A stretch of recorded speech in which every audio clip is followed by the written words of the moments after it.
धरान 17 मा पर्छ यलम्बर पार्क।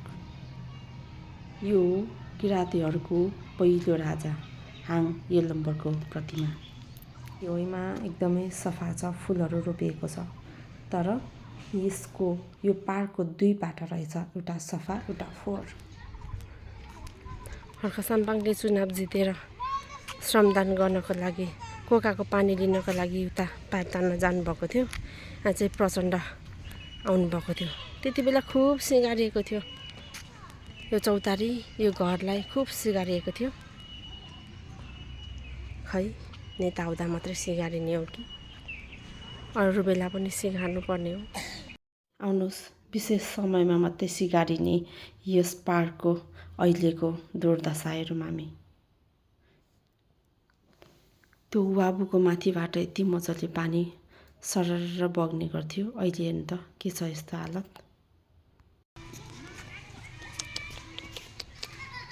मन विरक्ति लाग्यो।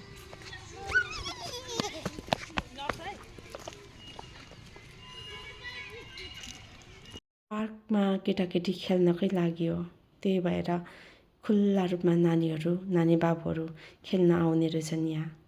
हामी पनि एकछिन हेरेर खुसी भयौँ, रमाइलो मान्यौँ।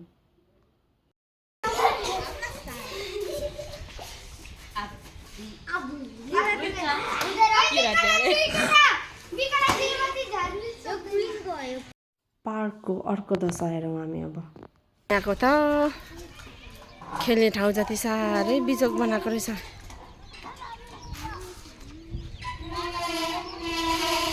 किन यस्तो भएको चाहिँ? बाङबुङ भत्काएको रहेछ हौ, तान्नु परिरहेछ। परको तारजाली भत्काइएको रहेछ, त्यो भएर राम्रो नराम्रो सबै प्रकारको मान्छेहरूले भत्काउने बिगार्ने गरेको हुनसक्छ। अब यो उपमहानगरको लगानी हो या व्यक्तिको सहयोग हो, दाताहरूको सहयोगमा हो, त्यो चाहिँ मलाई थाहा भएन। तर एकदमै नराम्रो चाहिँ भएको छ यो।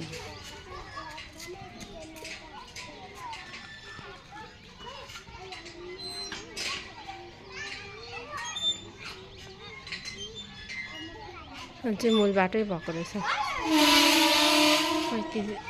पार्कको अर्को आकर्षणको केन्द्रको दशा हेरौँ।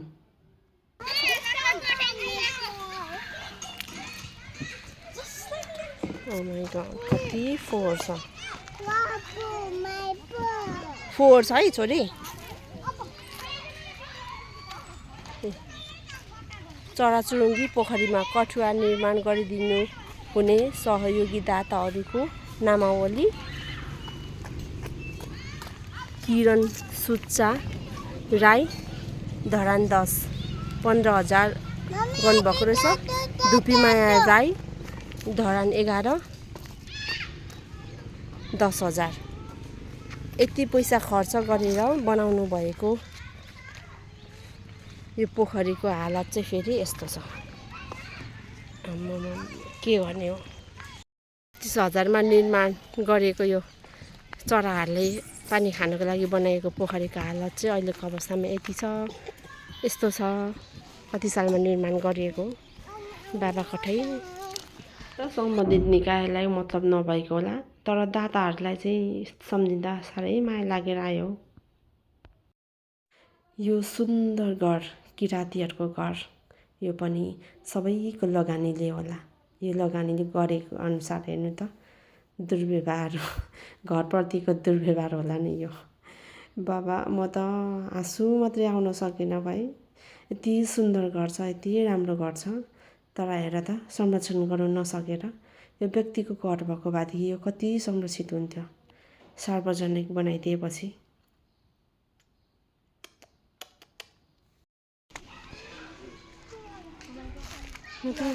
देख्नै लाग्यो देखेर। विरक्तै लाग्यो। संरक्षण भनेको फिटिकै रहेन रहेछ। धुपराज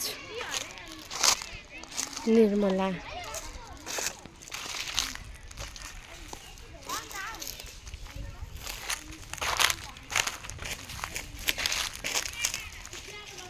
विष्णु भक्तलाई उहाँहरूले सहयोग गर्नुभएको कति साह्रो विरक्त लाग्दो हो।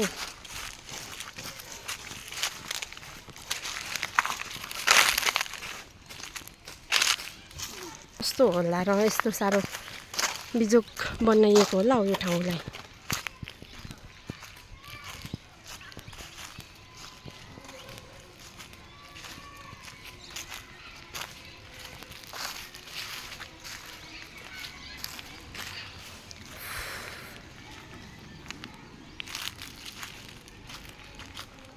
कार्यक्रम गरेर पिकनिक खाएर होला फोहोरहरू थुपारिएको, यसको व्यवस्थापन पनि गरिएको छैन।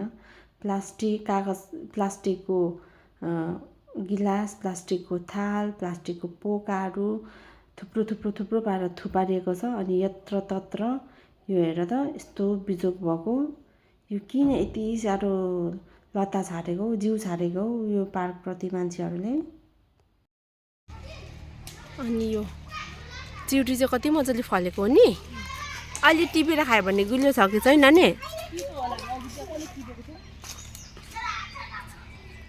पार्कको अर्को पाटो हो यो।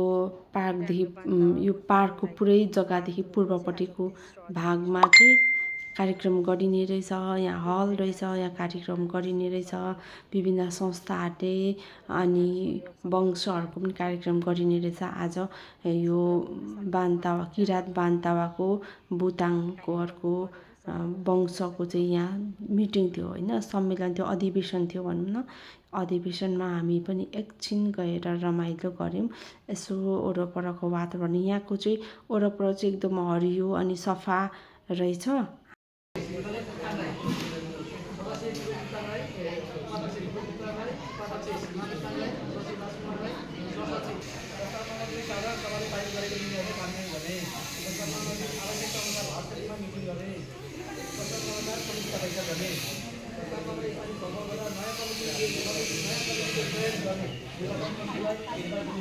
यो हलको छेउमा चाहिँ सुम्निमा र पारुहाङको प्रतिमालाई एकदम राम्रो तरिकाले स्वर्ण रूपमा सजाइएको छ र यहाँ वरपरको वातावरण चाहिँ एकदम सफा क्लिन रहेछ।